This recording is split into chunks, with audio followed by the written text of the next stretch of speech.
दोस्तों स्वागत है आपका भारत की बात में। दोस्तों मैं हूं फिर दोस्त गनी और आज आपके लिए भारत की बात में पूरे देश भर की टॉप न्यूज लेकर आए हैं। दोस्तों वीडियो स्टार्ट करने से पहले आपसे एक रिक्वेस्ट है, अगर आप नए आए इस चैनल पर तो फिर चैनल को सब्सक्राइब करके बेल आइकन को भी प्रेस कर दीजिए और साथ में वीडियो को लाइक कीजिए, अपने दोस्तों के साथ शेयर भी कीजिए। तो चलिए दोस्तों स्टार्ट करते हैं आज की भारत की बात में पूरे देश भर की टॉप न्यूज।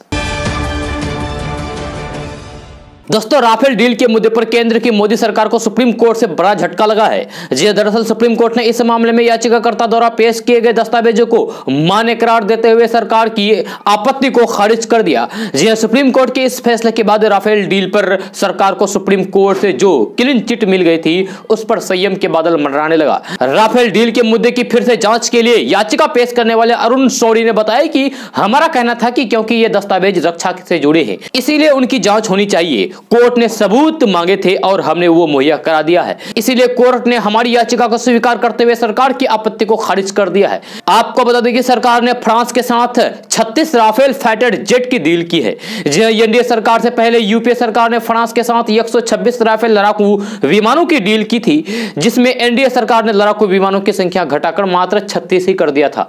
जी विपक्ष का आरोप है कि इस डील में सरकार ने धांधली की है और डील में फाइटर जेट को कीमत यूपीए सरकार की तुलना में अधिक दी जा रही है। जी हां, राजनीतिक हंगामे और फिर आरोप प्रत्यारोप के बाद राफेल डील का मामला सुप्रीम कोर्ट पहुंचा। वहां सरकार ने कोर्ट में डील से संबंधित दस्तावेज बंद लिफाफे में कोर्ट में पेश किए। जी इन दस्तावेजों के आधार पर कोर्ट ने सरकार को क्लीन चिट दे दी। इस बीच राफेल डील से संबंधित कुछ अहम दस्तावेज रक्षा मंत्रालय से चोरी हो गए, जिसके बाद कोर्ट में अरुण शौरी ने राफेल डील पर पूर्ण विचार याचिका दाखिल की है। दोस्तों मुख्यमंत्री ममता बनर्जी पिछले 10 सालों से पश्चिम बंगाल की सत्ता पर काबिज है। जी हां, 2011 में वाम मोर्चा को सत्ता से बेदखल करके सत्ता हथियाने वाली ममता बनर्जी ने यूं ही नहीं राज्य की 2 बार मुख्यमंत्री रही। जी इसके लिए उन्हें लंबी लड़ाई लड़नी पड़ी। जिस भाजपा नेतृत्व वाली एनडीए सरकार से दीदी की पार्टी टीएमसी को सीधी टक्कर है, एक जमाने में ममता बनर्जी उसी पार्टी की हिस्सा थी। जी हां, यही नहीं, उस समय पूर्व प्रधानमंत्री अटल बिहारी वाजपेयी और ममता बनर्जी के बीच अच्छी बातचीत थी। एक बार तो ममता बनर्जी वाजपेयी जी की जिद के आगे झुककर मंत्री बनी थी। जी हां, तो आइए तफसील से बातचीत करते हैं इसके बारे में कि आखिर मामला क्या था। तो साल 1999 में ममता बनर्जी एनडीए में शामिल हो गई थी और उन्हें केंद्रीय रेल मंत्री बनाया गया था। 2001 में तहलका विवाद के बाद उन्होंने एनडीए सरकार से नाता तोड़ लिया, लेकिन 2004 में एक बार फिर से वे गठबंधन में शामिल हुई और कोयला और खनन मंत्रालय का पद संभाला और उस वर्ष हुए आम चुनाव तक वे पद पर बनी रही। जी हां, ममता बनर्जी ने रेल मंत्री के पद से इस्तीफा दिया तो फिर पूर्व प्रधानमंत्री अटल बिहारी वाजपेयी ने उन्हें फोन किया और मिलने के लिए दिल्ली बुलाया। इस बात का खुलासा दीदी ने खुद एक इंटरव्यू में किया था। ममता बनर्जी ने कहा कि जब वो दिल्ली पहुंची तो फिर अटल बिहारी वाजपेयी उनसे आग्रह करने लगे कि इस्तीफा वापस ले लीजिए। अटल जी ने ममता बनर्जी से सरकार में बने रहने के लिए कहा था। इस पर ममता बनर्जी ने कहा था कि वे ऐसा नहीं कर सकती है और सरकार में नहीं रह सकती है। इस पर पूर्व प्रधानमंत्री अटल बिहारी वाजपेयी जिद करने लगे। उन्होंने कहा था कि जब तक आप सरकार में वापस नहीं आने का फैसला करती है तब तक मैं खाना नहीं खाऊंगा। जी हां, काफी देर तक मान मनोबल के बाद ममता बनर्जी ने अटल बिहारी वाजपेयी जी की बात मानी और मंत्री पद स्वीकार किया था। दोस्तों केंद्र की नरेंद्र मोदी सरकार लोगों को बड़ी राहत देते हुए देश भर में one nation one ration card की शुरुआत कर दी है। जी हां, इस समय राशन कार्ड में नाम जोड़ने और फिर नाम हटाने का काम तेजी से जारी है, जिसमें कई जगहों पर धोखाधड़ी की खबरें भी सामने आ रही है। ऐसे भी मामले सामने आए हैं जिसमें मृत व्यक्ति के नाम पर भी लोग फर्जी रूप से राशन उठा रहे हैं। लेकिन अब ऐसे फर्जीवाड़े को रोकने के लिए सरकार ने सख्त नियम बना दिए हैं, जिसमें से अगर कोई भी व्यक्ति फर्जी रूप से राशन में अपना नाम डलवाते हैं या फिर राशन कार्ड में दर्ज व्यक्ति की मौत होने के बाद भी उसका नाम पर राशन उठाता है तो फिर ऐसे लोगों के खिलाफ सख्त कार्रवाई हो सकती है, उसे जेल की हवा भी खानी पड़ सकती है। जी हां, राशन कार्ड बनवाने के लिए कुछ नियम और शर्तों का पालन करना बेहद जरूरी है। जी हां, अब वैसे लोगों को ही राशन दिए जाने का प्रावधान है जो वास्तव में उसके हकदार हैं। कई लोग गरीबी रेखा से नीचे या फिर अंत्योदय योजना को लेकर गलत दस्तावेज देते हैं और फर्जी रूप से अपना राशन कार्ड बनवाते हैं, लेकिन फूड सिक्योरिटी एक्ट के तहत फर्जी राशन कार्ड बनवाना एक दंडनीय अपराध है। जी हां, अगर कोई दोषी पाया जाता है तो उसे 5 साल की जेल और जुर्माना देना पड़ सकता है। तो आप भी अगर ऐसा करते हैं तो फिर सावधान हो जाइए। दोस्तों अगर आपका बैंक से जुड़े कोई भी काम पेंडिंग है तो फिर इसी हफ्ते निपटाना बेहतर होगा। जी हां, दरअसल मार्च 2021 के आखिरी हफ्ते और फिर अप्रैल के पहले हफ्ते में बैंकों की कई छुट्टियां हैं। जी हां, यहां तक कि अप्रैल 2021 में बैंक सिर्फ 17 दिन ही खुलेंगे। जी हां, बैंक 27 मार्च से 4 अप्रैल 2021 के दौरान 2 ही दिन खुलेंगे। आपको बता दें कि 27 मार्च को महीने का चौथा शनिवार होने के कारण बैंक बंद रहेंगे, वहीं अगले दिन रविवार होने की वजह से छुट्टी रहेगी। इन दोनों दिन सभी राज्य और केंद्र शासित प्रदेशों में बैंक बंद रहेंगे। इसके बाद 29 मार्च यानी कि सोमवार को होली का अवकाश रहेगा, यानी कि छुट्टी रहेगा। जी होली के मौके पर पटना में तो बैंक लगातार 4 दिन तक बंद रहेंगे। जी आरबीआई की आधिकारिक वेबसाइट के मुताबिक पटना में 30 मार्च 2021 को भी ग्राहक ब्रांच नहीं जा पाएंगे। इसके अगले दिन यानी कि 31 मार्च को चालू वित्त वर्ष का आखिरी दिन होने के कारण छुट्टी नहीं होने के बाद भी ग्राहकों के कामकाज नहीं होंगे। जी अप्रैल 2021 में बैंक का पहला कामकाज का दिन 3 तारीख को होगा। दरअसल 1 अप्रैल को बैंकों के सालाना अकाउंटेंट की क्लोजिंग के कारण ग्राहक सेवा कार्य नहीं होंगे। फिर 2 अप्रैल यानी कि शुक्रवार को गुड फ्राइडे होने की छुट्टी है। इसके बाद 4 अप्रैल को रविवार है। बाबू जगजीवन राम जयंती पर 5 अप्रैल को अवकाश रहेगा, यानी छुट्टी रहेगा। हालांकि बैंकों में सभी राज्यों में 13 दिन छुट्टी नहीं रहेगी, क्योंकि कुछ त्योहार या फिर उत्सव पूरे देश में एक साथ नहीं मनाए जाते हैं। 14 अप्रैल को डॉक्टर अंबेडकर जयंती का छुट्टी रहेगा। फिर 15 अप्रैल को Himachal day, Vishu Bengali new year, Sarhul की कुछ राज्यों में छुट्टी रहेगी। इसके बाद 21 अप्रैल को रामनवमी और फिर 25 अप्रैल को महावीर जयंती का छुट्टी रहेगा। जी साथ ही बैंकों में 10 और 24 अप्रैल को दूसरे और चौथे शनिवार होने की वजह से छुट्टी रहेगी। वहीं 4, 11 और 18 अप्रैल को रविवार का छुट्टी रहेगा। दोस्तों नेपाल सीमा पर मानव तस्करी की घटनाएं थमने का नाम नहीं ले रही है। जी हां, लगातार तस्कर नेपाली लड़कियों को अच्छा रोजगार दिलाने का झांसा देकर उन्हें बेचने की कोशिश कर रहे हैं। ऐसा ही एक मामला सोमवार देर शाम एसएसबी 43वीं वाहिनी सीमा चौकी खुनुआ के जवानों ने सीमा पार करते हुए एक नेपाली लड़की जो 16 साल की है उसको तस्कर के चंगुल से छुड़ा दिया है। जी पूछताछ करने के बाद नेपाल पुलिस को सौंप दिया गया। दोस्तों जम्मू कश्मीर के पूर्व सीएम और सांसद डॉक्टर फारूक अब्दुल्ला ने एक बार फिर से भाजपा पर तीखा हमला बोला है। जी उन्होंने कहा है कि भगवान राम पूरी दुनिया के भगवान हैं, फिर ये नारा क्यों लगाते हैं कि भगवान राम बस हमारा है। जी उन्होंने आगे कहा है कि जम्मू कश्मीर में जब भी चुनाव होंगे ये लोग भगवान राम को लेकर आएंगे, भगवान राम के नाम पर वोट मांगेंगे, किंतु भगवान राम को वोट से क्या मतलब। फारूक अब्दुल्ला ने कहा है कि आज हमारा देश टुकड़ों में बांटा जा रहा है। जी केंद्र सरकार अंधा कानून बनाते हैं, गरीब विरोधी कानून ये सरकार लाती है। आज कांग्रेस बेहद कमजोर है और कांग्रेस को सोचना पड़ेगा। वही कोरोना महामारी के संबंध में बात करते हुए उन्होंने कहा है कि जब कोरोना महामारी आई तो फिर कहा गया है कि थालियां और तालियां बजाओ, लेकिन थालियां और तालियां बजाने से कोरोना जाता तो अभी तक चला गया होता, किंतु ऐसा नहीं हुआ बल्कि उल्टा बढ़ गया। दोस्तों पश्चिम बंगाल में असदुद्दीन ओवैसी के निशाने पर इस बार किसी सियासी दल से ज्यादा कांग्रेस नेता अधीर रंजन चौधरी का घर है। ओवैसी का पुरजोर विरोध करने वाले अधीर रंजन चौधरी को उनके ही घर में चुनौती देने के लिए ओवैसी केवल मुर्शिदाबाद में चुनाव लड़ रहे हैं। जी एआईएमआईएम 13 सीट पर चुनाव लड़ने जा रही है। माना जा रहा है कि ओवैसी ने सोच समझकर ममता बनर्जी को सीधी चुनौती देने से परहेज किया है। जी हाँ, मुस्लिम मतों को बांटने का आरोप ओवैसी पर ना लगे इसलिए उन्होंने बहुत सोच समझकर सीमित इलाके में ही उम्मीदवार उतारने का फैसला किया है। जी हां, एआईएमआईएम को लगता है कि मुर्शिदाबाद में फोकस करने पर पार्टी यहां भी अपना खाता खोल सकती है। जी हां, पहले उनकी रणनीतिक गठबंधन के जरिए पूरे बंगाल में चुनाव लड़ने की थी। फिलहाल ओवैसी बंगाल में मुस्लिम मतदाताओं में सेंधमारी ना कर पाए, इसके लिए कांग्रेस तृणमूल कांग्रेस भी अपनी अलग रणनीति पर काम कर रहे हैं। पश्चिम बंगाल एआईएमआईएम के राज्य प्रभारी जमीरुल हसन ने भी पार्टी को अलविदा कहा तो फिर इससे भी दूसरे खेमे उत्साहित हुए।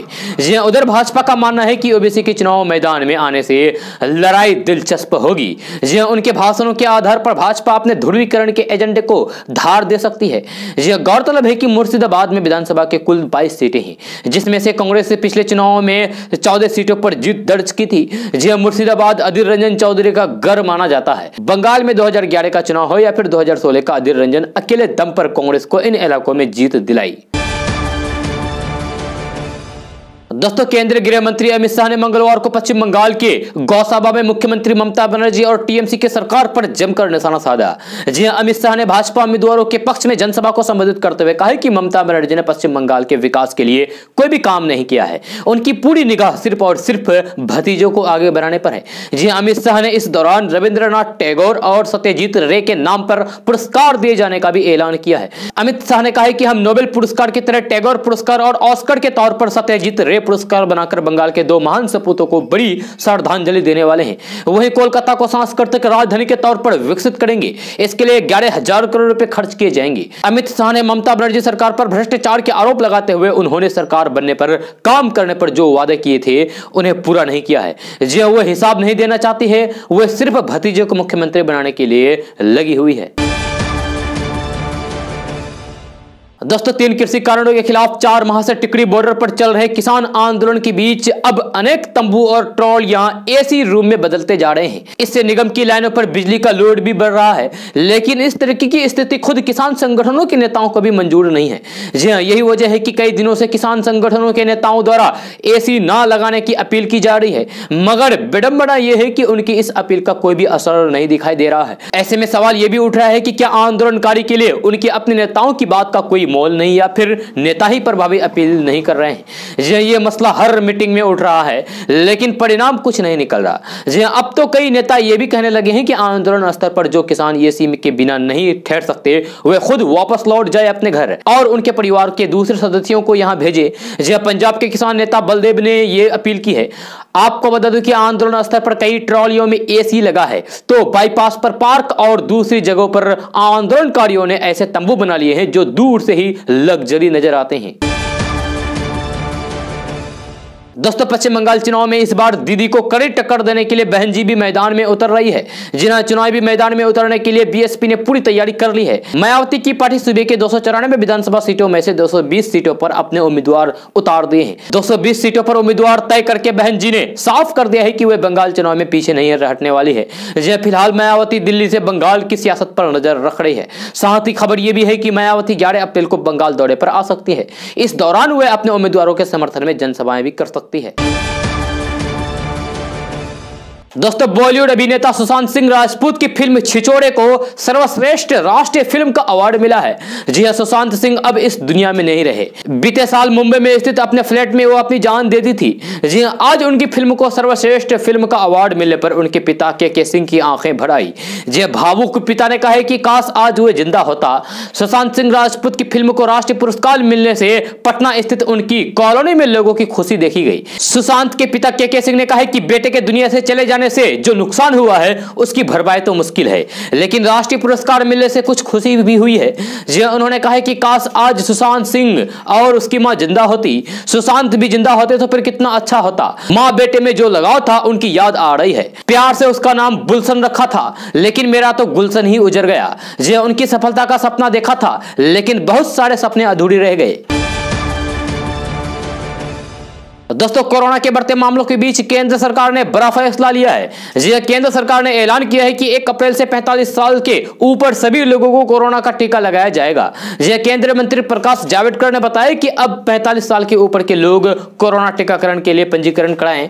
जी अब नियम सिर्फ सरकारी कर्मचारियों के लिए नहीं है, बल्कि अब 45 साल से ज्यादा उम्र के आम नागरिक भी टीका लगवा सकेंगे। आपको बता दें कि अब तक 45 से 60 साल के बीच सिर्फ गंभीर बीमारी वाले लोगों को ही वैक्सीन लगाई जा रही थी। केंद्रीय मंत्री प्रकाश जावड़ेकर ने प्रेस कॉन्फ्रेंस में बताया कि लोगों को सिर्फ अपना पंजीकरण कराना होगा। जी हां, इसके बाद उन्हें आसानी से सरकारी और प्राइवेट सेंटर्स पर वैक्सीन मिल जाएगी। केंद्रीय मंत्री ने बताया कि अब तक पूरे देश में 4 करोड़ 85 लाख लोगों को कोरोना का टीका लग चुका है। इनमें 80 लाख लोगों को टीके की दोनों डोज लगाई जा चुकी है। वही पिछले 24 घंटे के दौरान रिकॉर्ड 32,54,000 डोज लगाई गई है। जी उन्होंने बताया कि कोरोना के खिलाफ जंग में देश में टीका लगाने का काम भी काफी तेजी से चल रहा है। दोस्तों, भारतीय बाजार में सोने की कीमतों में लगातार गिरावट आ रहा है। जी हां, सरफरा बाजार में मंगलवार को भी सोने की कीमतों में जबरदस्त गिरावट देखने को मिली। आज सोने के दाम में 1200 रुपए प्रति 100 ग्राम यानी कि 120 रुपए प्रति 10 ग्राम तक की गिरावट देखी गई। जी हां, कमजोर वैश्विक संकेतों के बीच भारत में सोने की कीमतें लगातार दूसरे दिन गिरी।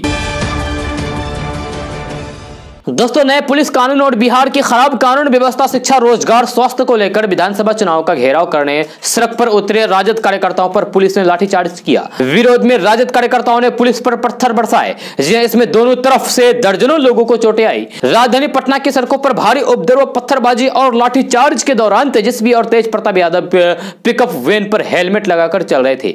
जी हां, भारी हंगामे के बीच पुलिस ने नेता प्रतिपक्ष तेजस्वी यादव, तेज प्रताप यादव समेत कई विधायकों को हिरासत में ले लिया। पटना पुलिस प्रदर्शन कर रहे सभी नेताओं को गाड़ी में बैठाकर थाने लाया। मंगलवार को हजारों की संख्या में पार्टी कार्यकर्ता गांधी मैदान से विधानसभा के लिए कूच किए। जी हां, रोकने के लिए पटना पुलिस ने पर्याप्त व्यवस्था की थी और सभी को डाक बंगला चौराहों पर ही रोक दिया गया। जी हां, इस दौरान तेजस्वी यादव सहित तमाम पार्टी नेता इस प्रदर्शन में शामिल थे। जी हां, पार्टी कार्यकर्ता सरकार के खिलाफ नारेबाजी कर रहे थे। वहीं बैरिकेडिंग तोड़कर आगे बढ़ने की कोशिश भी की गई।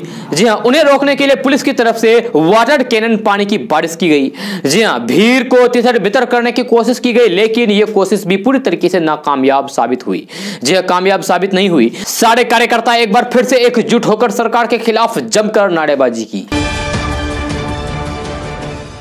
दोस्तों, केंद्र सरकार नौकरी पेशे लोगों के लिए जल्द ही नई व्यवस्था शुरू करने की योजना बना रही है। जी, इसके तहत कर्मचारियों को ईपीएफ की तरह ही नौकरी बदलने पर ग्रेजुएटी ट्रांसफर का भी मौका मिल सकता है। इसके लिए केंद्र सरकार कर्मचारी यूनियन और इंडस्ट्रीज के बीच मौजूदा ग्रेजुएटी स्ट्रक्चर में बदलाव पर सहमति बन गई है। अब ग्रेजुएटी ट्रांसफर को सोशल सिक्योरिटी कोड से जुड़े नियमों में शामिल किया जाएगा। सूत्रों से मिली जानकारी के मुताबिक अब प्रोविडेंट फंड की तरह ही नौकरी पेशों को ग्रेजुएटी ट्रांसफर का भी विकल्प मिलेगा।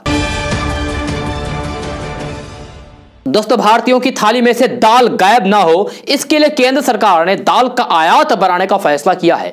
जी हां, दलहन और तिलहन फसलों के लिए भारत अन्य देशों पर आश्रित रहा है। इसके लिए फॉरेन ट्रेड पॉलिसी के अंतर्गत मोजाम्बिक के साथ भारत सरकार ने एक एमयू साइन किया है। जी, इसके तहत साल 2021-22 के लिए मोजाम्बिक से 2 लाख मीट्रिक टन अरहर की दाल आयात की जाएगी। दाल के आयात के लिए समुद्री मार्ग का इस्तेमाल किया जाएगा। जी हां, देश के 5 प्रमुख बंदरगाहों मुंबई, तुकीकोरिन, चेन्नई, कोलकाता और हाजिरी के रास्ते देश में दाल आयात किए जाएंगे। जहां एमओए के मुताबिक मोजाम्बिक में उत्पादन अरहर के दाल आयात की जाएगी। दलहन और तिलहन का बड़ा उत्पादक देश होने के बावजूद भी भारत को विदेशों से दाल आयात करना पड़ता है। दोस्तों, बिहार के रोहतास में आयोजित किसान महापंचायत में स्वरोजगार पार्टी के नेता योगेंद्र यादव और जेएनयू छात्र संघ के पूर्व अध्यक्ष कन्हैया कुमार मंच पर साथ नजर आए। जी हां, लोगों को संबोधित करते हुए दोनों नेताओं ने केंद्र सरकार और राज्य सरकार को जमकर निशाने पर लिया। जी हां, कन्हैया कुमार ने इस दौरान कृषि कानूनों के अलावा निजीकरण का भी जमकर विरोध किया। रोहतास के खराड़ी में किसान महापंचायत को संबोधित करते हुए कन्हैया कुमार ने कहा कि 2022 तक किसानों की आय को दुगुना करने का वादा करने वाली बीजेपी सरकार किसानों को मजबूर बनाने के लिए यह कानून लेकर आई है। कन्हैया कुमार ने कहा कि इन कानूनों के जरिए केंद्र सरकार किसानों के जमीन को पूंजीपतियों को देकर उनके अपने ही खेत में मजदूर बनाना चाहती है।